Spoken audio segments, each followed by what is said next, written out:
Class കഴിഞ്ഞു. ഞാൻ എൻ്റെ ക്ലാസ്സിലേക്ക് പോയി. ദിവസങ്ങൾ കഴിഞ്ഞിട്ടും പരസ്പരം ഇഷ്ടമാണെന്നുള്ള കാര്യം ഞങ്ങൾ രണ്ടുപേരും പറഞ്ഞില്ല. എന്തോ എനിക്കതിനുള്ള ധൈര്യമില്ലായിരുന്നു.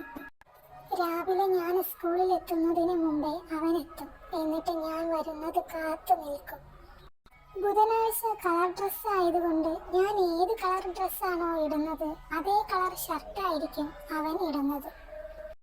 എല്ലാ ദിവസവും ഞാൻ എത്തുന്നതിന് മുമ്പ് വരുന്നവനാ. പക്ഷേ ബുധനാഴ്ച മാത്രം ഞാൻ വന്നതിന് ശേഷമാണ് അവൻ വരുന്നത്. ഞാൻ ഇടുന്ന ഡ്രസ്സിന്റെ കളർ അവൻ എങ്ങനെ അറിയുന്നു എന്ന് ഞാനും ചിന്തിച്ചിട്ടുണ്ട്. എന്നെ കാണുമ്പോഴേ തുടങ്ങും അവൻ്റെ കൂട്ടുകാർ ഓരോ പാട്ടും പാടി കളിയാക്കാൻ. അങ്ങനെ ഒരു വർഷം കടന്നു പോയതറിഞ്ഞില്ല. ഒന്നും തുറന്നു പറയാതെ ഞങ്ങളും. ഈ സ്കൂളിൽ 5 മുതൽ 7ാം ക്ലാസ് വരെ ഉള്ളൂ. ഇനി 8 മുതൽ 10 വരെ വേറെ സ്കൂളാ. അവിടെ അവൻ ഉണ്ടാകുമോ എന്ന ചിന്ത ആയിരുന്നു എനിക്ക്. കാരണം അവൻ്റെ വീട് ഒരുപാട് ദൂരെ ആയിരുന്നു. അവന് എളുപ്പം അവൻ്റെ വീടിനടുത്തുള്ള സ്കൂളായിരുന്നു. എനിക്ക് എൻ്റെ വീടിനടുത്തുള്ള സ്കൂളും. അങ്ങനെ 7ാം ക്ലാസ്സിലെ പരീക്ഷ കഴിഞ്ഞ് ഞങ്ങൾ എല്ലാവരും പിരിഞ്ഞു. കൂട്ടുകാരെ പിരിഞ്ഞതിനേക്കാൾ വേദന ഉണ്ടായിരുന്നു അവനെ ഇനി കാണാൻ പറ്റുമോ എന്നോർത്ത്. ഇഷ്ടമാണെന്ന് ചെന്ന് പറഞ്ഞാലോ എന്ന് പലവട്ടം ആലോചിച്ചു. പക്ഷേ കഴിഞ്ഞില്ല. എല്ലാം വിധി പോലെ വരട്ടെ. എല്ലാവരും പരസ്പര യാത്ര പറഞ്ഞ് വീട്ടിലേക്ക് പോയി. അതിനുശേഷമുള്ള 2 മാസത്തെ വെക്കേഷൻ ഒരുപാട് വിഷമം പിടിച്ചതായിരുന്നു. അങ്ങനെ ആ ദിവസം വന്നെത്തി. പുതിയ സ്കൂളിൽ അഡ്മിഷൻ എടുക്കാൻ പോയി. ഞാൻ അവിടെ മുഴുവൻ അവനെ തിരഞ്ഞു. കണ്ടില്ല. ഒരുപാട് വിഷമമായി. തിരിച്ച് വീട്ടിലേക്ക് പോയി. ജൂൺ 1 സ്കൂൾ തുറക്കുന്ന ദിവസം വന്നെത്തി. രാവിലെ തന്നെ കുളിച്ച് റെഡിയായി ചായയും കുടിച്ച് സ്കൂളിലേക്ക് പോയി. സ്കൂൾ തുറക്കുന്ന ദിവസമായതുകൊണ്ട് ഇന്ന് പഠിത്തമൊന്നും ഉണ്ടാകില്ല.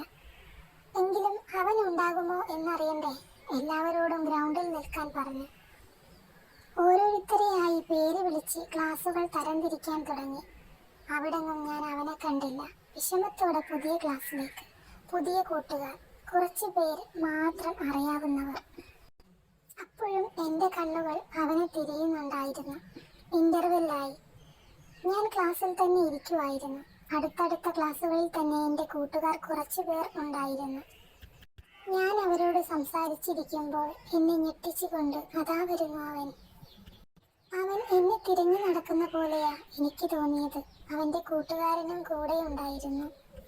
അവൻ നടന്നു വന്ന് എൻ്റെ ക്ലാസ്സിന് മുന്നിൽ നിന്നു. ഇടയ്ക്ക് എന്നെയും നോക്കുന്നുണ്ടായിരുന്നു. എനിക്ക് സന്തോഷമായി. ഇനിയും 3 വർഷം കൂടി ഞങ്ങൾ വീണ്ടും ഒരുമിച്ച് ഒരു സ്കൂളിൽ. ദിവസങ്ങൾ പോയിക്കൊണ്ടേയിരുന്നു. ഒരു ദിവസം ഞാൻ നേരത്തെ സ്കൂളിൽ വന്നു.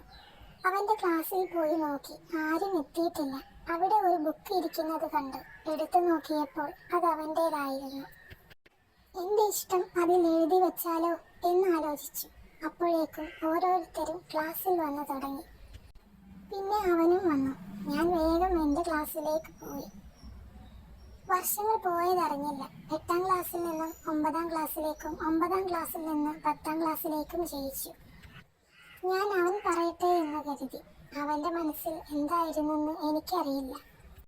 അങ്ങനെ 10ാം ക്ലാസ്സും കഴിയാറായി. അവസാനത്തെ പരീക്ഷ കഴിഞ്ഞ് ഞാൻ സ്കൂളിൽ നിന്നും വീട്ടിലേക്ക് പോകുമ്പോൾ എനിക്കവനെ ഓടിച്ചു കെട്ടിപ്പിടിച്ച് ഇഷ്ടം പറയാൻ തോന്നി. ഞാൻ പറഞ്ഞില്ല. ഞാനും അവനും തിരിഞ്ഞു നോക്കി നടന്നകന്നു. ഇനി എന്ത് എന്നാലോചിക്കുമ്പോൾ തല പൊട്ടുന്നു. വല്ലാത്തൊരവസ്ഥ. അതെങ്ങനെ പറയണം എന്നെനിക്കറിയില്ല. റിസൾട്ട് വന്നു. ഞാൻ ജയിച്ചു. അവൻ്റെ ഒരു വിവരവും അറിഞ്ഞില്ല. അന്ന് ഇതുപോലെ എല്ലാവരുടെയും കയ്യിൽ ഫോണില്ലായിരുന്നല്ലോ. ഇനി ഞാൻ മറ്റൊരു സ്കൂളിലേക്ക്.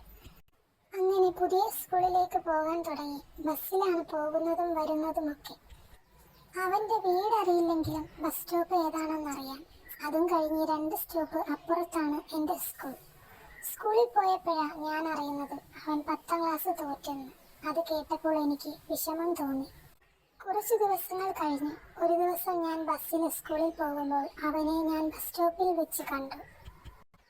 ഒരുപാട് ദിവസങ്ങൾക്ക് ശേഷം വീണ്ടും കണ്ടപ്പോൾ ഭയങ്കര സന്തോഷം തോന്നി. ബസ് സ്റ്റോപ്പിൽ നിന്നും എടുത്തു. ഞാൻ അവനെയും അവൻ എന്നെയും നോക്കി ചിരിച്ചു. പിറ്റേന്ന് അതേ സമയത്ത് തന്നെ അവൻ വീണ്ടും ബസ് സ്റ്റോപ്പിൽ വന്നു. അങ്ങനെ എല്ലാ ദിവസവും ഞങ്ങൾ ദൂരെ നിന്ന് കണ്ടു. വീണ്ടും ഒരു വർഷം കഴിഞ്ഞു. ഞാൻ +2 പഠിക്കുമ്പോൾ ഒരു ദിവസം ഞാൻ ബസ്സിൽ വെച്ച് അവനെ കാണുകയും ചിരിക്കുകയും ചെയ്തു.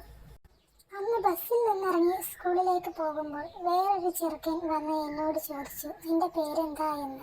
ഞാനൊന്നും മിണ്ടാതെ പോയി.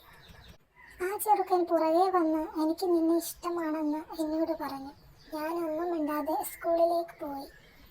പിറ്റേന്ന് അതേ സമയം ബസ് സ്റ്റോപ്പിൽ എന്നെയും കാത്ത് അവനോടൊപ്പം അവനും ഉണ്ടായിരുന്നു. വീണ്ടും ആ പൂവാലൻ എൻ്റെ പുറകെ വന്ന് എൻ്റെ പേര് വിളിച്ചു. ഞാൻ ചോദിച്ചു, "ആരാ എൻ്റെ പേര് പറഞ്ഞു തന്നത്?" "അതവനാ, ഫൈസൽ." വീണ്ടും അവൻ എന്നെ ഇഷ്ടമാണോ എന്ന് എന്നോട് ചോദിച്ചപ്പോൾ ഞാൻ പറഞ്ഞു, "എനിക്കവനെയാ ഇഷ്ടം. ഞാൻ നോക്കി ചിരിച്ചത് അവനെയാ, അല്ലാതെ നിന്നെയല്ല. ഞങ്ങൾ 7ാം ക്ലാസ്സിന് തുടങ്ങിയ പ്രേമമാ." "അവൻ നിന്നോട് അതൊന്നും പറഞ്ഞില്ലേ? എൻ്റെ പേര് മാത്രമേ പറഞ്ഞുള്ളൂ." അതും പറഞ്ഞ് ഞാൻ സ്കൂളിലേക്ക് പോയി. എനിക്ക് അവനോടുള്ള ഇഷ്ടം ഞാൻ ഇവനോട് പറഞ്ഞു കഴിഞ്ഞു. ഇനി അവനോട് ഇവൻ ചെന്ന് പറഞ്ഞോളും. എനിക്ക് കുറച്ച് ആശ്വാസമായി. ഇനി അവൻ്റെ പ്രതികരണം അറിയാൻ ഞാൻ കാത്തിരുന്നു. പിറ്റേന്ന് സ്കൂളിൽ പോകുമ്പോൾ ബസ് സ്റ്റോപ്പിൽ വെച്ച് അവനെ കണ്ടില്ല. അവനെ കാണാത്ത വിഷമത്തിൽ ഞാൻ സ്കൂളിലേക്ക് പോകുമ്പോൾ ദാ നിൽക്കുന്നു. സ്കൂളിനകത്ത് ആരോടോ സംസാരിച്ചു കൊണ്ടിരിക്കുന്നു. എനിക്കെന്തോ പോലെ തോന്നി. ഞാനൊന്നും മിണ്ടിയില്ല. ഞാൻ ക്ലാസ്സിലേക്ക് പോയി. കുറച്ചു കഴിഞ്ഞപ്പോൾ ഒരു കുട്ടി വന്ന് എനിക്കൊരു പേപ്പർ കഷ്ണം തന്നു. അതിൽ ഫോൺ നമ്പർ ആയിരുന്നു. ആ നമ്പറിൽ വിളിക്കാൻ പറഞ്ഞു. "ആ ഇക്ക തന്നതാ" എന്ന് പറഞ്ഞു. ഞാൻ നോക്കുമ്പോൾ അവൻ അവിടെ നിൽക്കുന്നു. ഞാൻ ആ നമ്പറിൽ വിളിക്കാനൊന്നും പോയില്ല. പിറ്റേന്നും സ്കൂളിൽ വന്നു. "എനിക്കൊന്ന് സംസാരിക്കണം." "എന്താ വിളിക്കാഞ്ഞേ?" എന്ന് ചോദിച്ചു. "ഞാനെന്തിനാ വിളിക്കുന്നേ? എനിക്കതിൻ്റെ ആവശ്യമില്ല" എന്ന് ഞാൻ പറഞ്ഞപ്പോൾ അവൻ പറയുക, "ഇതുകൊണ്ടാ ഞാൻ ഒന്നും മിണ്ടാതെ മാറി നിൽക്കുന്നത്. നിന്റെ ദേഷ്യം കാണാൻ നല്ല രസമുണ്ടെൻ്റെ പെണ്ണെ. അതാ എനിക്ക് കൂടുതൽ ഇഷ്ടം. ഒന്ന് ചിരിക്കടി" അവൻ പറഞ്ഞു. ഞാൻ അത് കേട്ട് ചിരിച്ചു. പിന്നെ അവനും ഞാനും മനസ്സ് തുറന്ന് സംസാരിച്ചു. ഒരുപാട് നേരം സംസാരിച്ചിരുന്നു. സമയം പോയതറിഞ്ഞില്ല. പിന്നെ ഞാൻ ക്ലാസ്സിലേക്ക് പോയി.